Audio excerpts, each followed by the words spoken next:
زکوٰۃ کا جو نصاب مقرر کیا گیا ہے، مثلا سونے کے معاملے میں، چاندی کے معاملے میں اصل ہے، تو جو نصاب مقرر کیا گیا ہے اگر حد نصاب سے اوپر کوئی چیز پہنچتی ہے تو جتنی اوپر پہنچے گی وہ زکوٰۃ کے نیٹ میں آئے گی. اس کے جو نیچے مثلا کسی آدمی کے پاس 8 تولے اگر سونا ہے تو وہ آدھا تولے پر 2.5% دیا جائے گا یا 8 پر دیا جائے گا. اس پر آپ نے ایک رائے کا اظہار بھی کیا تھا، تو یہ مجھے پہلے ہی بتا دیں، یہ کوئی منصوص معاملہ ہے یا اس میں دو آراء ہو بھی سکتی ہیں؟ یہ دیکھیے، اس میں جو کچھ بھی ہے وہ فہم پر مبنی ہے.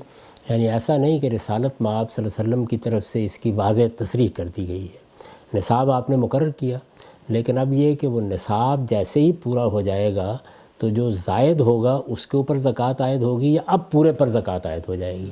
اس میں دونوں اپروچز ہو سکتی ہیں. تو اس کو میرے نزدیک ایک اجتہادی معاملہ سمجھنا چاہیے اور فہم پر مبنی. اس پہ اگر آج کی ذمہ داریوں کو یا آج کے حالات کو سامنے رکھ کر کوئی رائے قائم کی جائے تو اس کی پوری گنجائش موجود ہے. تاہم میرے علم کی حد تک اس سے پہلے جو ہماری فقہی روایت ہے اس میں یہی طریقہ اختیار کیا جاتا ہے کہ پھر پورے پر زکوٰۃ عائد کر دی جاتی ہے. اس میں اگر ایک پہلو اور دیکھیں عام صاحب، جو رسول اللہ صلی اللہ علیہ وسلم نے جانوروں کے معاملے میں زکوٰۃ کا نصاب تعداد کے لحاظ سے مقرر کیا ہے، تو اب جب وہ اس سے بڑھ جاتا ہے تو مکمل کے اوپر دی جاتی ہے، نہ کہ صرف ایک کے اوپر. تو اس کی روشنی میں اگر کوئی اجتہاداً اپنائے تو اس کو ترجیح بھی دے سکتا ہے. جی بالکل دے سکتا ہے. میرے نزدیک فقہا نے اسی چیز کو ملحوظ رکھا ہے، اسی کو ملحوظ رکھا ہے. اس میں کچھ واقعات بھی ہیں، خلفائے راشدین کے بھی کچھ اقدامات ہیں. تاہم اس کو فہم ہی کے دائرے میں رکھا جائے گا.